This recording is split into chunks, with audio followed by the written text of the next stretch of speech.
एक समय की बात है, बालूपुर नामक गांव में शंभूलाल नाम का एक किसान रहता था। शंभू भगवान शिव का बहुत बड़ा भक्त था। रोजाना सुबह उठकर भगवान शिव के मंदिर में जाना और भगवान शिव की पूजा करना उसका नियम था। शंभू के पास एक मोती नाम का पालतू बैल था, जिससे शंभू अपने खेत में हल जोतता था। मोती शंभू के लिए मानो तो परिवार का सदस्य ही था। शंभू ने अपनी पत्नी से कहा, माधवी, ये देखो मोती के लिए मैं कितनी हरी हरी घास और चारा लेकर आया हूँ, पर ये मोती है कहाँ? खूंटे से तो बंधा हुआ नहीं है। उसकी पत्नी ने कहा, कस्तूरी ले गई है, उसे घुमाने मोती की आदत को बिगाड़ दिया है तुम्हारी बिटिया ने, और मोती भी कुछ कम नहीं है। जब तक शाम के वक्त कस्तूरी उसे पूरे गांव में घुमाने ना ले जाए, उसे भी चैन नहीं आता। लो आ गए तुम्हारी लाडली। आकर के अपने पिताजी शंभू से बोली, बाबू, मोती को बहुत जोरों से भूख लगी है, आप क्या लाए हो? शंभू ने कहा, ये देख, मैं मोती के लिए हरी हरी घास, पेड़ पौधों की टहनियाँ और सूखा चारा लाया हूँ। ये ले मोती बेटा, आराम से खा। शंभू की बेटी ने कहा, मोती चारा खाते हुए कितना खुश हो रहा है ना बापू। शंभू ने कहा, मेरा बच्चा, मेरा मोती, ये तो हम सबकी जान है। मोती बैल शंभू और उसके परिवार का लाडला था। मोती खेतों को जोतने में शंभू की बहुत सहायता करता था। लगभग सारा काम खेतों का शंभू मोती की सहायता से निपटा देता था। कुछ गांव के लोग शंभू की सफलता से जलते थे, जिनमें से एक था हरिया, जो शंभू से बहुत ईर्ष्या करता था। फिर किसी दिन शंभू गांव की चाय की दुकान पर जाता है, वहाँ हरिया मिल जाता है। तो हरिया कहता है, अरे शंभू, तू सुबह शाम शिव मंदिर में पूजा करता रहता है, कुछ देर अपने दोस्तों के साथ भी समय बिता लिया कर। शाम का वक्त है, आ जाया कर, हमारे साथ भी कुछ खा लिया कर। शंभू कहता है, नहीं हरिया भाई, मैं ये सब नहीं लेता हूँ, मैं तो बस भगवान शिव का भक्त हूँ और उन्हीं की पूजा में अपना समय बिताता हूँ, मुझे उसी में खुशी मिलती है। ये कहकर शंभू वहाँ से चला जाता है। पास में खड़ा आदमी हरिया को भड़काने लगता है। वो कहता है, हरिया भाई, मैं देख रहा हूँ शंभू तुम्हारा अपमान ज्यादा ही कर रहा है। तुम उसे 2 घड़ी अपने पास बैठने के लिए कहते हो और वो तुम्हें साफ लफ्जों में मना करके चला जाता है। तुम उसे क्यों बार बार कहकर अपनी इज्जत गिरवाते हो भाई? हरिया गुस्से में घर आ जाता है। कुछ दिनों बाद शंभू की बेटी के रिश्ते की बात चलती है और लड़के वाले कस्तूरी को देखने आते हैं। लड़के वाले शंभू से कहते हैं, देखो शंभू भाई, मैंने तुम्हारा गाँव में बहुत नाम सुना है, तुम्हारा परिवार भी बहुत अच्छा है और हमें कस्तूरी जैसी बिटिया ही हमें बहू चाहिए। एक काम करते हैं, शादी के लिए अच्छा मुहूर्त 3 महीने बाद का देख लेते हैं, ठीक रहेगा ना? शंभू कहता है, लक्ष्मीचंद जी, जैसा आप ठीक समझे। लड़की वाले कस्तूरी से रिश्ते की पक्की बात करके चले जाते हैं।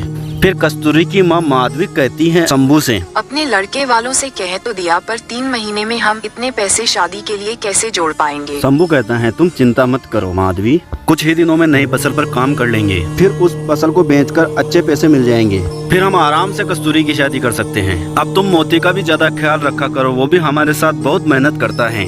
उसकी पत्नी माधवी कहती है, तुम चिंता मत करो, मैं मोती का ध्यान रखूंगी। कस्तूरी की शादी की पक्की बात की खबर हरिया को लग जाती है। वो इस बात को बर्दाश्त नहीं कर पाता है। वह सोचता है, मेरा अपमान करके शंभू इतना खुश कैसे रह सकता है? उसकी सारी खुशी उस बेल में है, उसी बेल के भरोसे ये हवा में उड़ रहा है। यह सोचता है कि बेल के भरोसे अच्छी फसल कमा लेगा और अपनी लड़की की शादी कर लेगा। मेरे होते हुए ऐसा कभी नहीं होगा। कई बार ही शंभू ने गाँव वालों के सामने मेरा अपमान किया है। आज रात मौका देखकर इस बेल का काम तमाम कर दूंगा। आधी रात के वक्त जब सब सो रहे थे, जब हरिया उठा और वह शंभू के घर जाकर मोती के चारे में जहर मिला दिया। सुबह जब शंभू की आंख खुली तो उसने देखा, ये क्या हो गया? माधवी, कस्तूरी, जल्दी आओ, देखो हमारा मोती बेसुध पड़ा हुआ है, इसके मुंह से जाग निकल रहे हैं, कहीं इसने गलत खा पी तो नहीं लिया? हे शिव शंकर, हमारे मोती को क्या हो गया? हे भोलेनाथ, हमारा मोती नहीं मर सकता। तभी माधवी और कस्तूरी आ जाती हैं। वह भी देखकर रोने लगती हैं और रोते हुए कस्तूरी अपने पापा से कहती हैं, बाबा, मोती को क्या हो गया? मोती कुछ बोल क्यों नहीं रहा? कस्तूरी की माँ माधवी रोती हुई कहती है, हे भोलेनाथ, क्या अनर्थ हो गया? हमारा मोती इस दुनिया से कैसे जा सकता है? हमारा मोती हमारा बच्चा। मोती के मर जाने से शंभू, माधवी और कस्तूरी का बहुत बुरा हाल था। एक दिन शंभू भगवान शंकर के मंदिर में सर पटक पटक के खूब रोया, हे ईश्वर, मेरे मोती को क्या हो गया? मेरा मोती वापस दे दो प्रभु। मैंने आपकी हमेशा सच्चे मन से भक्ति की है, मेरे मोती को आप ऐसे नहीं छीन सकते। यदि मैंने आपकी सच्चे मन से सेवा की है तो प्रभु मेरे दुख दूर करो, मोती को वापस भेज दो प्रभु। शंभू भगवान शंकर की मूर्ति पर बिलक बिलक कर रो रहा था। तभी उसको मंदिर के द्वार पर एक बैल आता दिखाई दिया, जो देखने में मोती जैसा ही था। मोती, हे ईश्वर, यह बैल तो मेरे मोती जैसा ही है, आसपास इसका मालिक कोई नजर नहीं आ रहा है, यह कहाँ से आया है? हे प्रभु, ये आपकी कैसी लीला है? आपने मेरे लिए मेरे मोती जैसा ही हूबहू एक बैल भेज दिया। शंभू भगवान शंकर का आशीर्वाद मानकर खुशी खुशी उस बैल को गढ़ ले आता है और आकर सारी बात माधवी और कस्तूरी को बताता है।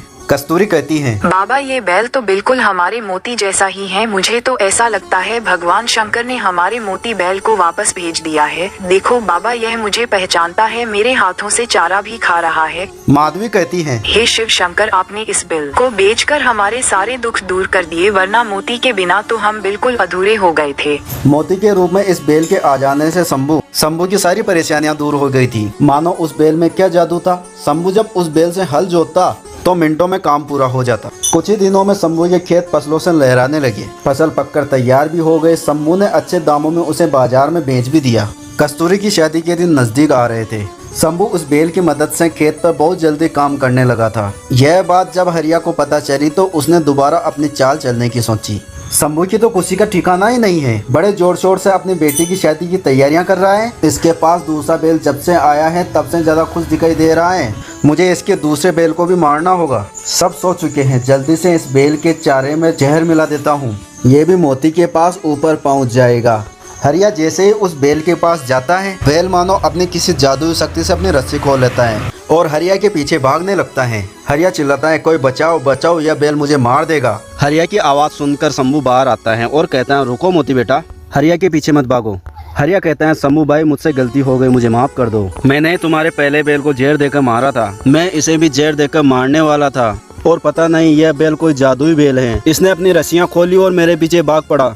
इसे कहो मुझे माफ कर दे, मैं आज के बाद किसी के साथ कोई गलत नहीं करूंगा। जैसे हरिया अपनी गलती मानता है वह बैल वहीं शांत हो जाता है और वापस शंभू के पास लौट आता है। गांव के लोगों की सलाह पर हरिया को उस गांव से निकाल दिया जाता है। हरिया को उसके किए की सजा मिल जाती है।